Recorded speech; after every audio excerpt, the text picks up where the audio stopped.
What up, YouTube? It's your boy Banks. And we back in the building, you feel me? It's True Talks. Cause True Talks, alright? Let's get straight right into it. Oh man, so you already know, obviously, I apologize for y'all, especially the ones who love, Kawhi Leonard and the Clippers, and, you've been expecting Clippers breakdowns, as majority of my breakdowns have been about the Raptors. I've done a couple with the Nets, but I've done Clippers here and there at the beginning, but I haven't done one of them under 7-game win streak. I haven't done one of the breakdowns since they've been on this 7-game win streak. So I do apologize. I know some of y'all have been requesting, but you already know we're going to get back into it. Like I said, I purposely kind of not did the Clippers videos just because I wanted to see. I wanted to see how, media was going to react, how media was just going to treat the Clippers to start the year. I kind of did the first, the one with the Lakers and whatever. And I think I did like 2 more after that. I think one with the Spurs and another one. Might have been only 2 or 3 so far. But the reasons for that was basically because of, like I said, because of the playoffs and all that stuff that happened in the previous, in the bubble in the past season, in the 2020 season, obviously it's different expectations, different kind of, reactions, just different. The way media looks at them overall is just different, right? So I just wanted to see how media was going to treat the Clippers to the first couple, the first couple of games. They were 13-4. So they've played 17 games so far. And I just wanted to see how the Clippers would be treated. Are they going to be, spotlight on them OD? Because again, if it was last year, right now, them being on a 7-game win streak, the spotlight would have been bright on them, right? But because of obviously what transpired in the bubble and in the playoffs, losing the 3-1 lead and all that, they haven't been mentioned that much, and they've been flying under the radar, right? So they haven't been talked about. Kawhi, all of them haven't been talked about. So it's just fun. I just wanted to kind of see how it would, just be, how would it just play out at the beginning. So now that I see how it's playing out, obviously now I'm going to just give my IQ. That's what I do.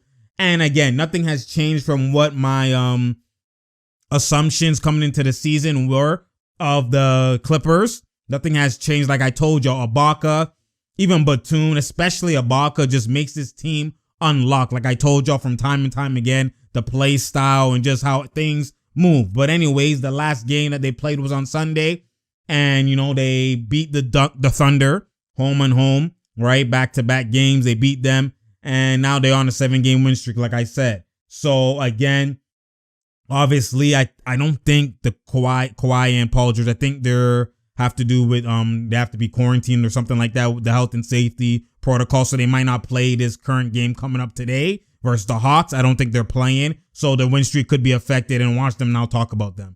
But that's besides the point. The point is they've been on a 7-game win streak. They were flirting with the number 1 and the 2 seed with the West. Like I've been said, between the Lakers and the Clippers, I told y'all nothing will change at all. They try to make Clippers seem like they're going to be worse and the Lakers are going to be that much better and all that type of stuff. And look at them. They're neck and neck again. Same thing. Nothing has changed in the next year. And that's why I try to tell y'all, man, like, don't always believe what media tries to tell you. Unplug from the matrix. You know what I'm saying? And that's why I'm here to give that IQ. That's what I do. I told y'all coming into the season that they did little under the radar moves. You know what I'm saying? That Ibaka move was such a big thing. And I'm going to explain it more again for y'all who are just coming to the, to the channel. And for some of y'all that are, obviously y'all been here before, but you're now waiting to see how it played out and seeing the breakdown and all that type of stuff. So you already know it's going to that context because I gave it that context. Let's go straight right into it, boy. I'm not going to go into the breakdown of game by game and all that type of stuff. I'm just going to, the clips again are going to play and you're going to see what I'm talking about as I talk about it. But so it's still a breakdown, obviously, but it's not the true breakdown. But pay attention and, stay tuned and just, pay attention to what's going on and what I'm going to be explaining and highlighting here. So as we obviously talk about the Clippers, the main things that we want to talk about and address is how they've been, getting this 7-game win streak and why they've been flying under the radar. So first thing I'll talk about them flying under the radar, right? So the Clippers flying under the radar, like I've talked about previously, but I'll go more into depth now. The reason why is because, again, last year in the bubble, they've had, one of the worst situations of last year, which was a 2 seed, supposed to be the favorites to win a ring, right? And the deepest team, all that type of stuff, right? And they obviously, they choked, basically. They were up 3-1 versus the Nuggets and lost 3 straight games while being up double digits in each one of those 3 games, right?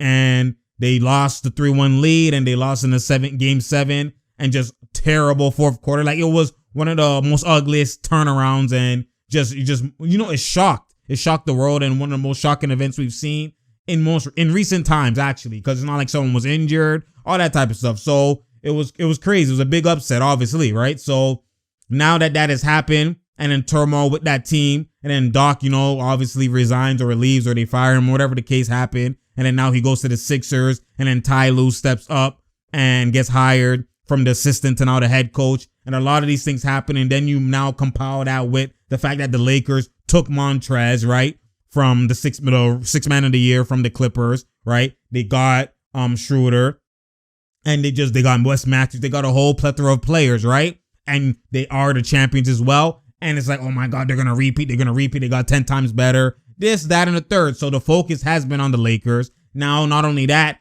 people kind of look at the Clippers as like, yo, they're just pump fake. Like PG again doing this bubble P, pandemic P. You know what I'm saying? Like, enough of that. Like, what's the point of having hopes up and repeating themselves doing the same shit next year? Everyone's always slandering Bubble P or Paul George and talking about him in a different light. Now they look at him like, yo, you're not that elite. You're it's cap. It's all regular season, whatever. And they're just doing whatever they're doing. So media obviously paying attention to LeBron and paying attention to, the hierarchy in terms of the fact that they won the championship and LeBron is still there 80, and they just been paying attention to them. And obviously then the Nets and all these other things that's been happening. But even before the Nets trade, no one really talked about the Clippers. Again, like I told y'all, a lot of it has to do with they don't believe in that shit. It's the same shit. They got weak. That's cap. And they purposely are doing it just because, again, the Lakers, right? So, again, maybe media doesn't want to get their hopes up and sell the dream short and all that type of stuff. But mainly, I kind of seen this coming. Hence why I didn't really focus on Clippers to start, right?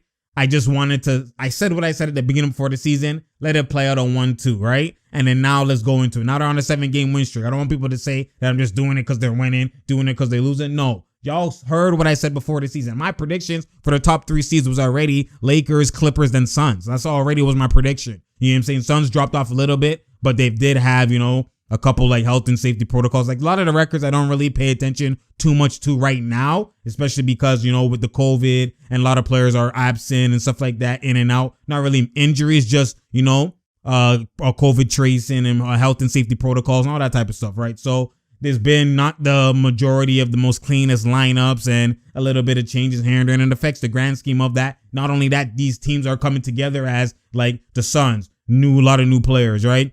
The Clippers, some new players, other teams, Luka, all these other teams having new players, or their main rotational pieces have not been there. So then now you want, you're coming in and it's like you're being hindered from a 1-2 player missing out. That affects the rotations, affects the chemistry, affects a lot of things. So a lot of the records I don't really pay attention too much to, but some of it you could believe and see where, you can gauge, right, what's going on. So, but the Clippers have been mainly healthy until this, obviously, health and safety protocol issue here with Kawhi and Paul George right now. They've been mainly healthy. They struggled a little bit with a 1-2 game, like Kawhi was injured, had that big blow. That's the only time they talked about the Clippers, when they got blown out by 50. You know what I'm saying? But when they've been on a 7-game win streak, they don't talk about them. When they're doing this, they don't talk about them. They don't, you know what I'm saying? And I already know the hidden agenda, and I can kind of see what's going on here. So basically, based off of that already, I already know what's going on. And that's the reason why they're flying under the radar. But that's a big mistake.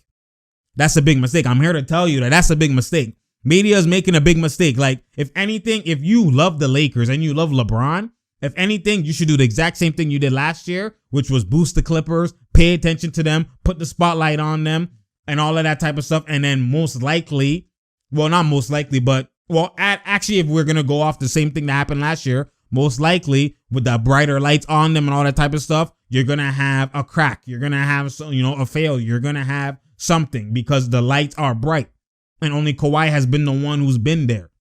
Ibaka too, but like Kawhi's been the main, like out of the grand scheme of the team, Kawhi's been the main one who's been on bright lights. And even people try to say that he hasn't been on bright lights because San Antonio's not bright lights. Toronto wasn't bright lights until he got to the finals, right? But at the end of the day, he was always under the radar, or the underdog. So the first time he's in the bright lights is with the Clippers. Now his palms were sweating that one game. Oh my goodness. And that's the last evidence you have. So if anything, media, if they were smart and they want, LeBron to be guaranteed to the finals, or, you want to do your hidden agenda shit, the thing you should have done is pay attention to the Clippers, put the spotlight on them, recreate what you did last year. And then hopefully in your eyes, maybe the same pressure break, bust pipes type of thing would happen in the playoffs.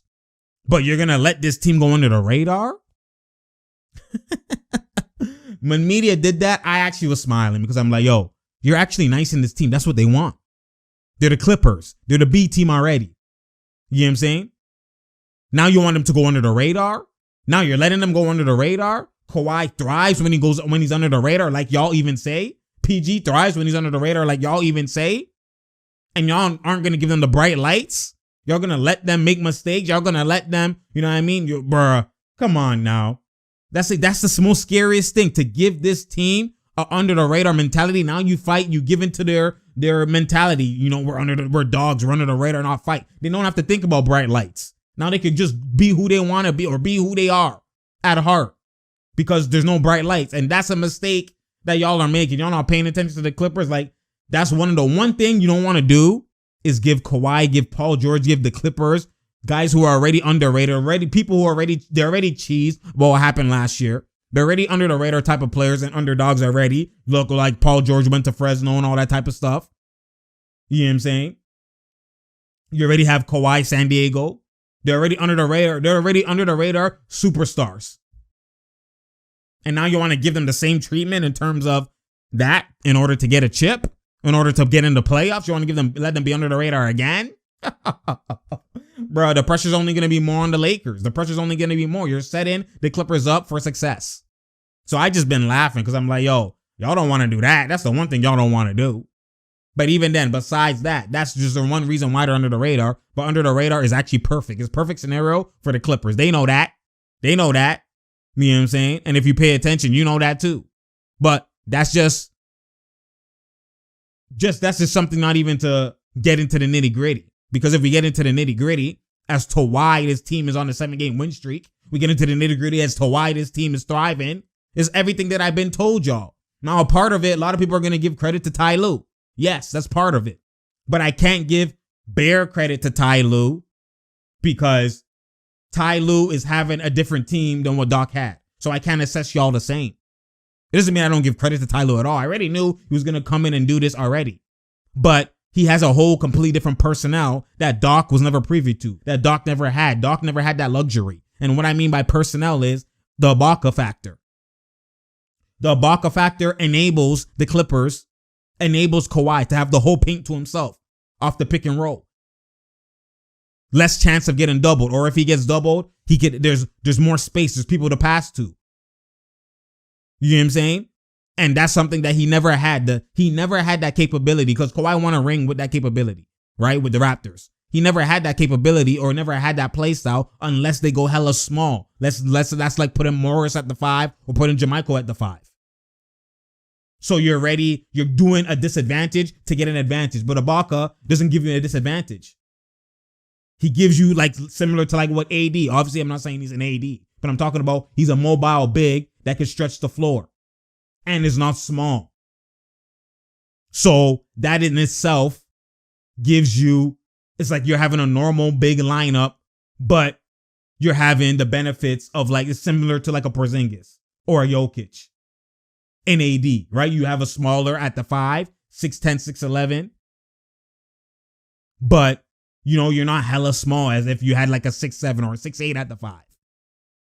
Who could shoot. So, but you're having the benefits of the small ball and big ball at the same time. And that's something that Kawhi, the Clippers, and Paul George never had the capabilities. They never had that last year. So Doc had a complete different roster. So the sets he's running, the plays that he's running, you know what I'm saying? As you can see with the clips coming through, you can see that the ball movement, a lot of these ball movements is attributed to this factor. Some of it isn't, obviously, but a lot of it is to this factor. Some of the ball movement is obviously is given to the fact that like they're running the triangle, they have more ball movement, body movement, but you could have more movement when you have more options.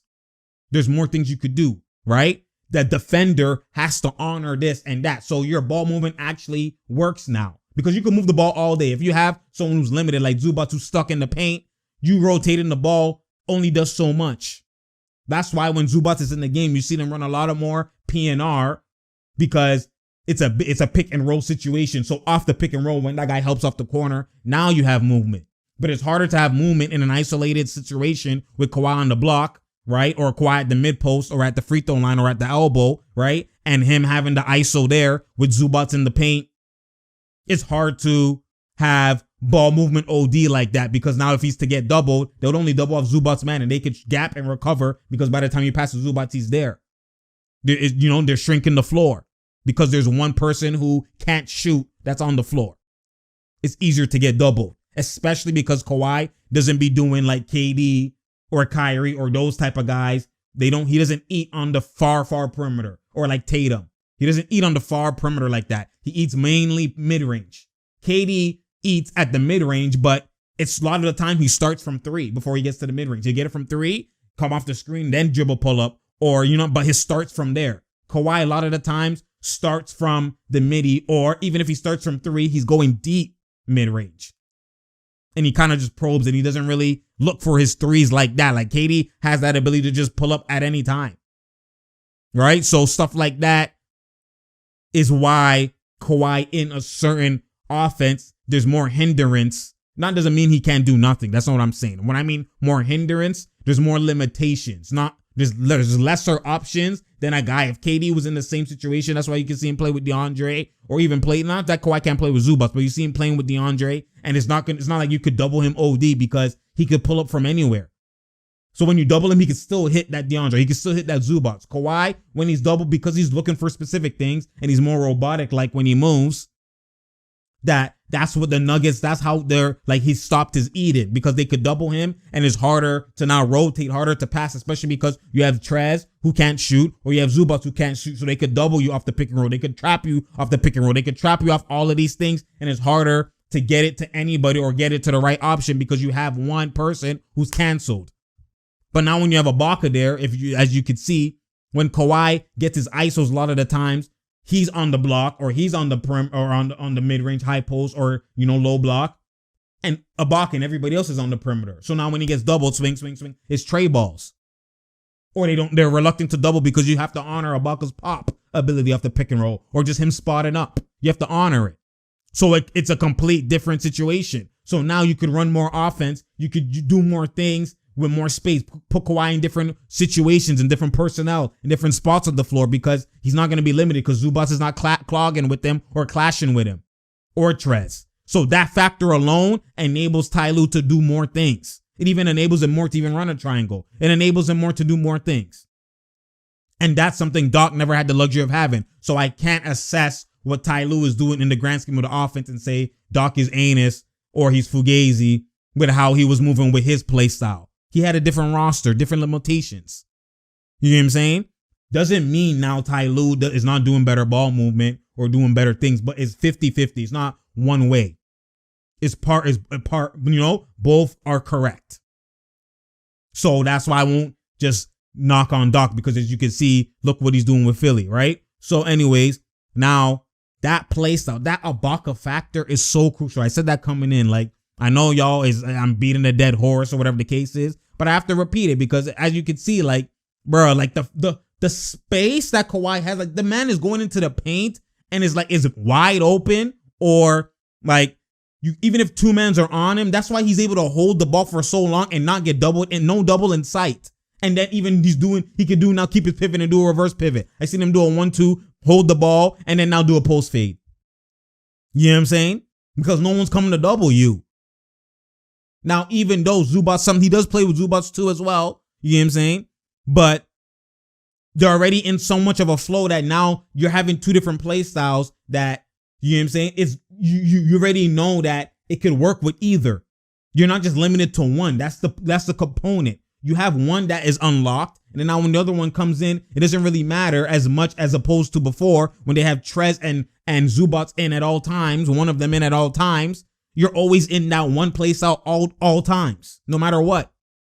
You don't have a popping big, so you're stuck. Now you have contrast. You have two different play styles, two different things you could go to. So it doesn't matter if you're limited for them when the minutes are in with Zubats. You can't add. I can't go into pink too much. I got to pull up more when Zubats is there. You know what I'm saying? And you'll notice when Ibaka's there, he can run into the paint and dunk more. But it's like, okay, you know what? I can pull up more when Zubats is there, but it's only limited situation. Now when he's out, I have more. It's not you're always doing one thing. There's so many play styles that are at play at all times. And that's kind of what PG was talking about when he said, there's a mix. There's a flow. There's a flow. I'm not only doing one thing. I'm not only doing that. I'm not only doing that. There's a flow. And not just like here and there type of flow. So in the grand scheme of the season, oh, he's done bare PNR. But in one game, it doesn't mean he did bare PNR. You know what I'm saying? In the grand scheme of 82 games, obviously you're going to have bare PNR. Like even if you had 2 per game or 3 per game, that adds up. That's bare. You know what I'm saying? Or 5 per game. And how many possessions are there in a game? Like 5 per game is actually anus if there's like, let's say 100 plus possessions in a game. That's pinch. So understand that, right? So that's what I'm saying. Now that you can see more flow, more different spots. There's an array of, there's a mix, an array of, personnel, an array of spots, an array of play style, array of sets. Like there's so many options and factors and things that they could go to. Then you add on top of that, Batum's playmaking. They don't always have to be the one initiating the offense, even off rebounds and whatever the case is. Like, that guy can pass. He's going to make the one extra pass. He's going to drive. He's going to cut. He's going to slide. He's more so of a 3-and-D type of guy, but with playmaking. So he's actually like a better version of Mo Harkless. And that's something that I said he's going to be crucial coming in too. And we didn't see him play in a minute. So I was reluctant to staple on it and stamp it OD because we haven't seen him play in so long, like full, proper minutes. But based off what I know, and even if he was a shell of himself, he's going to have defense regardless, and he could shoot and he could play make. So that's something. He's literally a better version of Montrez. I'm not Trez. I keep sussing his name. Mo Harkless. You know what I'm saying? So when you look at it from that perspective, they basically replaced him, and he has better shooting. So, and he's been hitting. He makes the one extra pass to the corner. He cuts off the back door. He's been. It's not like they have so many ISO get bucket guys. Now they only have the 4, which is the Kawhi, the PG, the Lou Will, and Marcus Morris. You know what I'm saying? Those are the 4. So it's not like there's Bear. It's not like there's Trez. There's there's Kawhi, PG, Trez, Lou Will, Marcus Morris, right? 5. You have 5 of those on it's every crucial position. There's like a guy trying to just get a bucket. Now you have Bear just role players. So now that's why you're seeing Kawhi have more shots often. PG have more shots often. Even then still, they pass up shots because they know they're going to get it back. That right there is also a crucial factor all into why the ball movement is moving, because I'm guaranteed my shots. That guy can't really ISO like that. So if he has it, and he's coming back to me. Not there. Come get it.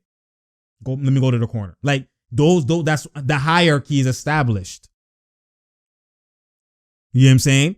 And that also helps mainly. Kawhi was going to be the hierarchy regardless, but that helps so much PG.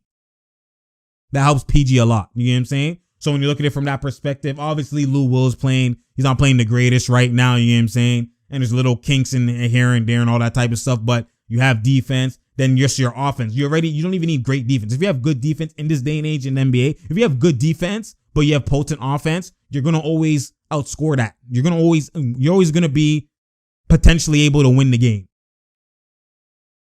Good to great defense. Sometimes it's good. Sometimes it's great. Obviously, they're going to be runs. They're going to score here and there because there's so much space and, so much spots and so much ground you got to cover on the floor, as opposed to you could have high intensity defense back then because you have 2 guys on the floor. The power forward and center can't really shoot. So you can gap both. You can play both. You're not really moving too much on defense. So when I do guard you with the ball, I can give you my all.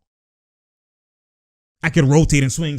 And we could do swing defense and pad and play physical because y'all can't shoot like that. There's not that much space. I don't have to run all over the place. I'm not huffing and puffing. I'm not using that. It's not that much fatigue.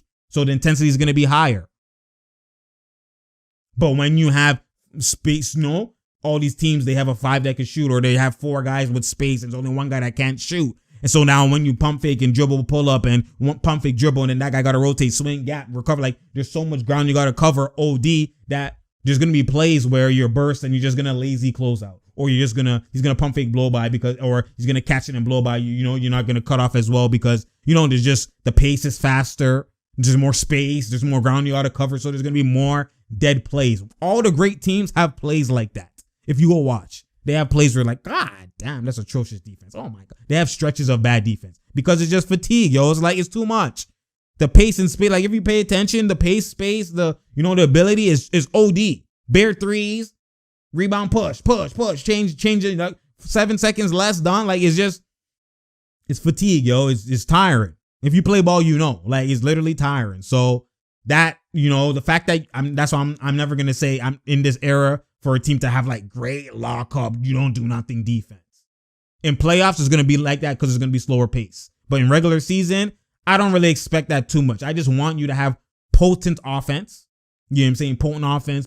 Doesn't mean you obviously be efficient, but there's going to be times you miss. But if you're getting good shots and getting great looks and there's ball movement and then there's ISO situations and there's just personnel, KYP, just potent offense regardless. Arsenal, just ability all over. Ability, with passing, with 3-and-D, driving kick, Arsenal, all of the works. If you have potent offense like that, so much great flow, great ability, great movement, all that type of stuff all in one, and then you have good defense, you're going to most likely be a top-tier team in this league. That's the blueprint. That's the blueprint. And what I mean by potent offense, I mean no limitations. So if you have it, pump fake, one dribble, pull up. Pump fake, they don't step, go to the paint. Give whatever the defense takes you. That's where you become unguardable. And that's what the Clippers are looking like right here because Kawhi's doing it, PG's doing it. Then you even still have Kennard doing a 1-2. Like, Ibaka could shoot. He can still post up 2 on the block. You know what I'm saying? All this, it's beautiful, man. It's beautiful. Not only that, too, the one thing that Ty Lue is doing that's better than Doc is he's staggering the minutes. He's staggering. So there's always PG or Kawhi in at all times, at every given time. And that's something Doc didn't do. Obviously, it's different. That's why I'm not going to blame Doc too much because, again, Paul George didn't come in healthy, right? Kawhi didn't come in fully healthy. Remember, he missed a lot of training camp because he just played in the finals and all that type of stuff in his knee, right? And he missed a lot of training camp. PG had the surgery that he was saying as well, too, that he was alluding to. So, you know what I mean? It was, so when they now are playing, it's more so rest. Don't, not too much minute restriction, all that type of stuff. So, part of it is that, and a part of it is he just wanted to keep the tandem of Lou Will and Trez in because the previous year, right? That was the bench mob was Lou Will, Trez coming together. They do the pick and roll shit. They both average 20. So he didn't want to interrupt that. So Paul George, Kawhi come off. Those 2 guys come in and do your shit. So the fact that I have that capability and I have that at my, at my plane, at my, with my weapon or at my arsenal, with my ability or at my luxury. You know what I'm saying? If I have that, then basically, I don't need to play these guys bare minutes. Both of you come out and let those 2 come in. You know what I'm saying? So when you look at it from that perspective, like, bruh, you ought to understand that it was, it's complete. There's a lot of little things. There's a lot of fine-tuned little things that you have to pay attention to that is different. And the little things always turn into big things. When you have multiple little things, they always turn into big things. They might not be big in the moment, but they're big in the grand scheme, but they're little at that time. So those little things are definitely big plays, the little big plays, the little big situations, the little big differences, the little big personnels. They are astronomical in how different and how much, it just changes everything. It's night and day. It has a huge impact on how the team moves overall. Like I said, the Ibaka factor, staggering the minutes, not being injured. You know what I'm saying? All that type of stuff. So there's like the fact that you're seeing more, you're even seeing more post-ups from Kawhi. You're seeing more post-ups from PG. You're seeing more pick and roll from PG. You're seeing more high block ISOs at the elbow. Like before he will get it sometimes like that, but not often. Like you're seeing some of the triangle. You're seeing Some of it not. You're seeing back screens. There's so many different things they're doing. Great ball movement. Like, it's just beautiful, man. The flow is just great. So, like, I attributed some of it to Ty Lue, a lot of it to the Ibaka factor, right? The fact that he could shoot. So that just brings a whole new play style. And then, and then just a lot. And then obviously hierarchy, fixing up the hierarchy in the grand scheme. And obviously you could tell the hierarchy is fixed. So when you look at it from that perspective, the Clippers going under the radar it's beautiful to me, honestly, than when you think about it. That's why you come here. I know y'all have been waiting because no one's been talking about it. So y'all think I'm going to be talking about it. So I know y'all have been, starving like Marvin. You feel me? Y'all been craving. But at the end of the day, I'm going to be going into it now. We're going to be doing more and more and more. I probably won't do the next game because today they play. There's no Kawhi and PG. That's ugly to watch. You know what I'm saying? But you never know. If it's a clutch game, I might do it. You never know. We'll see. But we're going to be doing it more and more and more and more. So pay attention, stay tuned. Again, share, like, and subscribe. I appreciate y'all. And, just turn on that notification bell. Turn on the notification bell and just, just at the end of the day, tell a friend to tell a friend to tell a friend, man. We out here. There's no doubt here. There's no drought here. I know it hasn't been as smooth as y'all would want it, but there's a lot going on. And I'm just trying to improve. I'm still, there's multiple things that I'm doing as well too, but I'm trying to improve. Just share, like, and subscribe. Tell a friend to tell a friend to tell a friend because, we're at 2.5 subscribers. Let's get to that 5K, y'all. Just share, keep going. The more we improve, the more I get more people coming to the channel, the more it even forces me to even do these videos on, more I have to do it. No matter what I'm doing, I have to. You know what I'm saying? Because I'm that dude. You know what I'm saying? I'm sick at you. You feel me? Bruh, but at the end of the day, on a serious note, before we end this video, on a serious note, I just want to take the time, today, this video comes out today, and I know y'all, will be seeing what's going on. And it's, the 1 year anniversary since, Kobe tragically has passed, or since his tragic death, period, right? Obviously, we don't want to revisit too much of the details of that tragic accident, but it's been a year since basically Kobe has died, and Gigi and all the passengers on the plane. And, it's just a terrible, just anytime you think about this day, or anytime you just think about Kobe in general, anytime I think about him, it's sad, man. It hurts. You know what I mean? I've never fully recovered since then. Like, if y'all really know me, y'all know that, like, Kobe's been, like, he's more than just that guy. Like, he's more than just that guy. He's literally, like, he's been a teacher. He's been inspiration. He's been someone you look up to, and just not just for basketball players or basketball people who love basketball, just in life in general. That's what the Mamba mentality really is about. Obviously, I can go into, Arsenal, and I can go into ability, and I can go into what elite looks like. But all of that elite ability, all of that elite play, all of that, what elite looks like in Arsenal, and, feet work and all of that type of stuff never gets born, never gets displayed without the Mamba mentality. All of that is created through that. The origin of everything, of literally Kobe, is the Mamba mentality. That right there is something that transpires and, transcends. It just goes through basketball, all sports, not just sports, in life. You know what I'm saying? Regular job, regular just everyday living. Like, that Mamba mentality is something that people carry with them. And that's why it was such a shock when he was gone. That's why it just shocked the world, and it just shook the ground. And, you just felt an empty hole, and everybody was gasping for air when that happened, because everybody in their right mind knows Kobe. You might not know basketball, but you know Kobe, and you know that mentality. You know what I'm saying? And that's something that people gravitated towards. That's something that people just, inspired to be, and inspired to just understand that Mamba mentality isn't just something that's limited to on the court. Mamba mentality isn't just something, it's deep. You know what I'm saying? It's just no excuses. You know what I'm saying? When you're fighting, when you're in pain, you fight through. I might do something like that. You know what I'm saying? That's what that is. When, you're tired, what? Get up, grind. When you're not feeling like it, when you're sick, grind. You know what I'm saying? No matter what you're doing. If you have one arm, grind. One leg, grind. You know what I'm saying? No excuse, man. Find a way. I don't need nobody. It's me. It's me. If I'm the best, man, I got to be the best. No need no help. It's me. I got to fight through. I got to wake myself up. I got to do this. I got to do that. And that's kind of like the Mamba mentality. It's all there.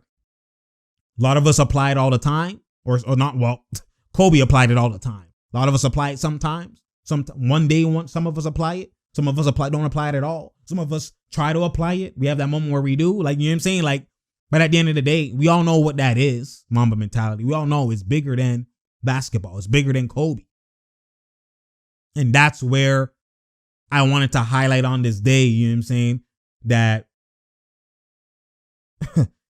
that is something that will always live. It will live on forever.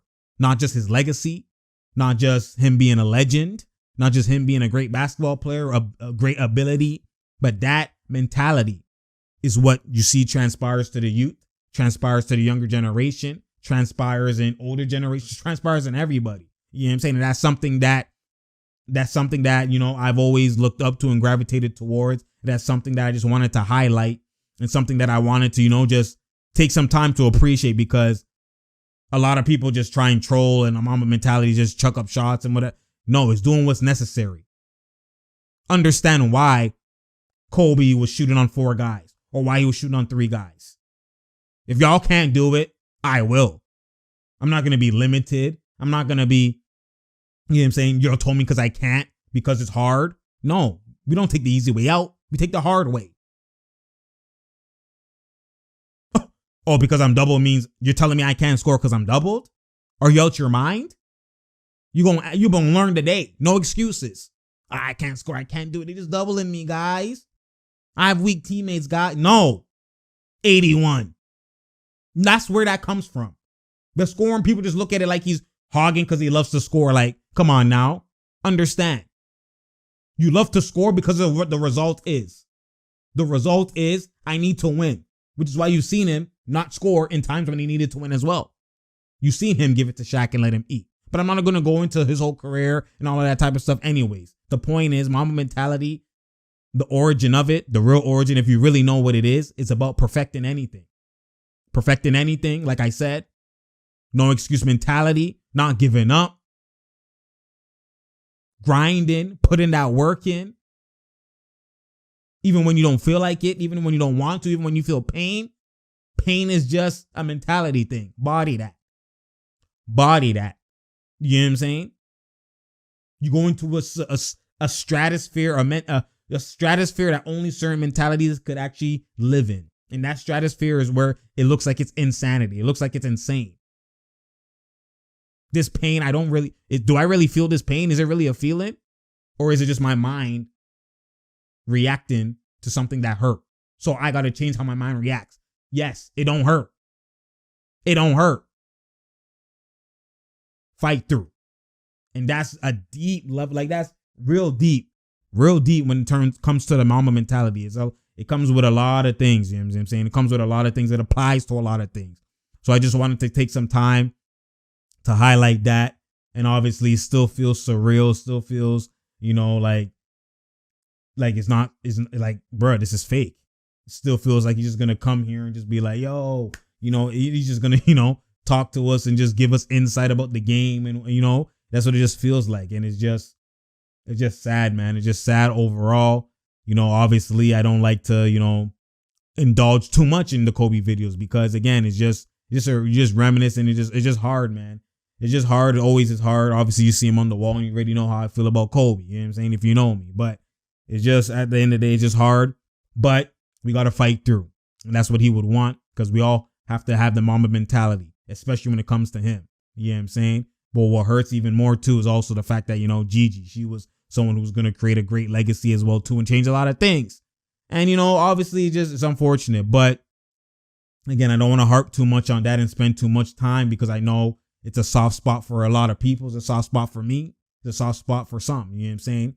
Like you've seen, the NBA, they don't want to even give a tribute. The Lakers don't want to give a tribute. They don't want to talk about it OD or do anything like that, because at the end of the day, they're still dealing with it. Like, because this is something that doesn't go away. Like this, like, you gotta understand what this means. Like, him being gone, like, it's such a big impact and it's crazy. But it's even crazy to think that it's even just, it's actually a year. Like, It feels like it was yesterday, to be honest. So, I just want to, give up my prayers to the Bryant family and to anybody related to him and anybody who, was touched by him, felt like they were close to him just by seeing him, just by hearing him, just by listening to him, just by watching him, just by being inspired by him. You know what I'm saying? We all are basically the Kobe family. So again, I appreciate y'all. Again, prayers, to the Bryant family, and just rest in peace. Long live Kobe. Legends never die. His legacy lives forever, always. And I miss you, Kobe. You already know, man. You already know. So again, I appreciate y'all. Again, you already know what it is, man. You already know what it is. You already know what it is.